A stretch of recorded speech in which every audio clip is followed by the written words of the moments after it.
అదే RTV app వార్తల్ని క్షణాల్లో చదివే అవకాశం ఉంటుంది. ఒక న్యూస్ పేపర్, ఒక టెలివిజన్ ఛానల్ మీ చేతుల్లో ఎప్పుడు ఉంటాయి. కాకినాడ జిల్లా జగ్గంపేట నియోజకవర్గంలో వైసీపీ నుండి వీడి అలాగే టీడీపీలో భారీగా చేరికలు జరుగుతున్నాయి. గత కొన్ని రోజుల నుంచి కూడా ఇక్కడ ఉన్నటువంటి జ్యోతుల నెహ్రూ గారి ఆధ్వర్యంలో భారీ ఎత్తున అయితే ఇక్కడ చేరుకున్న పరిస్థితి. ప్రస్తుతం గండేపల్లి మండలం ఉన్నటువంటి ఈ యొక్క మురారి సంబంధించినటువంటి నాయకులు అలాగే వసంత్ భారీ ఎత్తున ఈ రోజు చేరినటువంటి పరిస్థితి. ప్రస్తుతం ఇన్ఛార్జ్ జ్యోతుల నెహ్రూ గారు మరిన్ని విషయాలు తెలుసుకునే ప్రయత్నం చేద్దాం. సార్ చెప్పండి, ఈ రోజు భారీ ఎత్తున వరుస పరిణామాలు జగ్గంపేట నుంచి వైసీపీ నుంచి భారీగా చేరికలు వస్తున్నాయి టీడీపీలోకి, ఎలా చూడాలండి పరిణామాలు?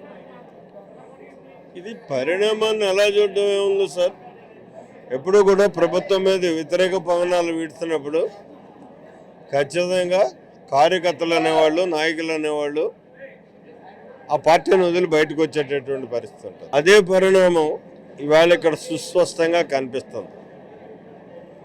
ఈ రాష్ట్రాన్ని అధోగతి పాలు చేస్తున్నటువంటి జగన్మోహన్ రెడ్డి యొక్క పాలన ఏ వ్యవస్థనే కూడా బతకనేలే. అటువంటి పాలన మాకొద్దు బాబోయ్ అనేటటువంటి విధానంతో ఉన్నటువంటి పరిస్థితుల్లోనే ప్రజలు ఇవాళ వరదలా ప్రవహిస్తూ మా వైపు వస్తున్నటువంటి పరిస్థితులు ఉన్నాయి. కొన్ని రోజులు చూస్తున్నాం జగ్గంపేట నియోజకవర్గంలో మొత్తం వైసీపీని మొత్తం ఖాళీ చేసేటట్టు పరిణామాలు ఉన్నాయి. ఇలాగా ఇవన్నీ కూడా అంటే ఇక్కడ ఉన్న అభివృద్ధి జరగాలి, అయితే ఎమ్మెల్యే మీద వ్యతిరేకత, ఇప్పుడున్న ఇన్ఛార్జ్ నచ్చగా వస్తున్నారండి.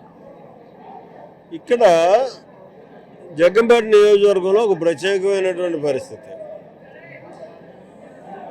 ఇక్కడ ఇప్పుడు దాకా ఉన్నటువంటి ఎమ్మెల్యే మీద వ్యతిరేకత ఉంది, జగన్మోహన్ రెడ్డి ప్రభుత్వం మీద వ్యతిరేకత ఉంది.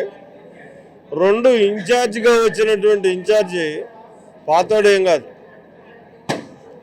కొత్తోడేం కాదు. 2 సార్లు ఎమ్మెల్యే చేశాడు, ఒకసారి మంత్రి చేశాడు. ఇక్కడ నేను ఈ కార్యక్రమాన్ని శాశ్వతంగా తెచ్చాను, ఈ నియోజకవర్గానికి ఉపయోగపడేది చెప్పుకోవడానికి ఒక్కట్లేదు. కాబట్టి ఈ వాస్తవాలన్నీ తెలుసున్నటువంటి వాళ్ళు, గత నేను 3 పర్యాయాలు శాసనసభ్యుడిగా ఉన్నప్పుడు చేసినటువంటి అభివృద్ధి కానీ సంక్షేమం కానీ చాలా క్లియర్గా కనిపిస్తున్నటువంటి సందర్భంలో ఇవాళ ఈ వలస ఇంత ప్రబలి వస్తున్నటువంటి పరిస్థితి ఉంది. రెండోది, చంద్రబాబు నాయుడికి నాకు ఉన్నటువంటి అనుబంధం. ఆయన ఒకటి తప్ప అన్నీ నాకు ఇస్తాడు. ఆ ఇస్తాడు, తెస్తాడు, నెహ్రూ మనకు అభివృద్ధి చేస్తాడు అనేటటువంటి నమ్మకంతో ఇవాళ జనం నా వెన్నంటున్నారు. నియోజకవర్గం ఇప్పటికే మీరు సీనియర్ నాయకులు ఉన్నారు, టీడీపీలో కొనసాగుతున్నారు. అట్లా జనసేన టీడీపీ పొత్తులో ఏ విధంగా వెళ్తారో ఆ కేడర్ కూడా కొంచెం అసంతృప్తిగా ఉంది. ఈ పరిణామాలు ఎలా కలుపుకొని వెళ్తారు? అసలు జనసేన కేడర్ ఉన్నది అసంతృప్తి లేదు. అభ్యర్థిగా ఎవరైతే యాస్పిరెంట్ ఉంటాడో ఆ యాస్పిరెంట్కి అసంతృప్తి ఉంటుంది. ఎందుకంటే వాస్తవం తేడతెల్లం అయిపోయిన తర్వాత అతనికి అసంతృప్తి ఉండడం సహజం. అయితే అది కూడా సర్దుకుంటాయి. వాళ్ళ నాయకుడు చెప్పింది వింటాడు. ఇప్పుడు మా నాయకుడు చెప్పిందని నేను వినాలి కదా, ఇంత సీనియారిటీ ఉన్నా. నువ్వు చంద్రబాబు నాయుడుతో నేను సహజాయండి, ఇద్దరం ఒకేసారి రాజకీయాల్లోకి వచ్చాం. అయినప్పటికీ ఆయన నాయకుడిగా ఆయన ఏం చెప్తే అది నేను వినాలి. అలాగే రేపు పవన్ కళ్యాణ్ ఏం చెప్తే అది వింటాడు. మహాకుంభాభిషేకం దేశంలో ఎక్కడా లేని విధంగా నిర్వహిస్తున్నారు. ఆ శివయ్య అనుగ్రహమే ఈ విధంగా భారీ చేరికలు కావచ్చు, నియోజకవర్గ అభివృద్ధి కావచ్చు మీకు తోడుగా ఉన్నాయనుకోవాలా? అది కూడా అవ్వచ్చు. నా స్థాయి అయితే ఇవాళ మహాకుంభాభిషేకాన్ని చేసేటటువంటి పరిస్థితి కాదు. ఆ స్థాయిలో అది శివయ్య చేయించుకుంటున్నాడు. వేలాదిగా జనం వస్తున్నారు, వాళ్ళు సహకరిస్తున్నారు, పనిచేస్తున్నారు.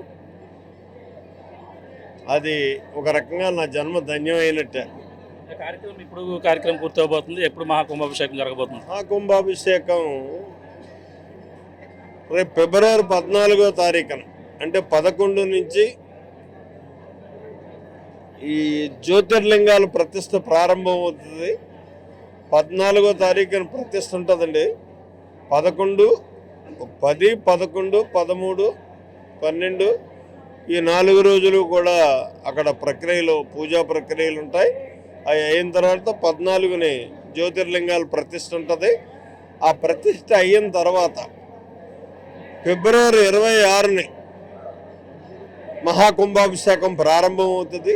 మహారుద్రాభిషేకం ఇది, కోటి లింగాల రుద్రాభిషేకం.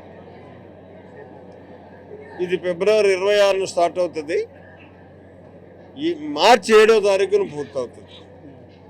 ఇంకా జాయినింగ్ ఇంకా ఉండే అవకాశం ఉందా? దీంతో ఇంకా ఎండ్ అయ్యే అవకాశం ఉందంటారా? అసలు ఖాళీ లేదు. టైం రాత్రులు కూడా వస్తే రండి మీరు జాయిన్ చేసుకోండి అంటున్నారు. నాకు పొద్దుటే లేచి నేను అక్కడికి ఆ శివలింగాల దగ్గరికి వెళ్తుంటే 2-3 జాయినింగ్లు వస్తున్నాయి అక్కడికి. అంతా యువత. సాయంత్రం 5లో ఇలాంటి పెద్దోళ్ళు అందరూ కూడా తయారవుతున్నారు. ఒక కార్యక్రమం అవుతుంది. ఈ జాయినింగ్స్ ఇంచుమించులు మళ్ళీ నామినేషన్లు వేసేదాకా కూడా కొనసాగుతాయి.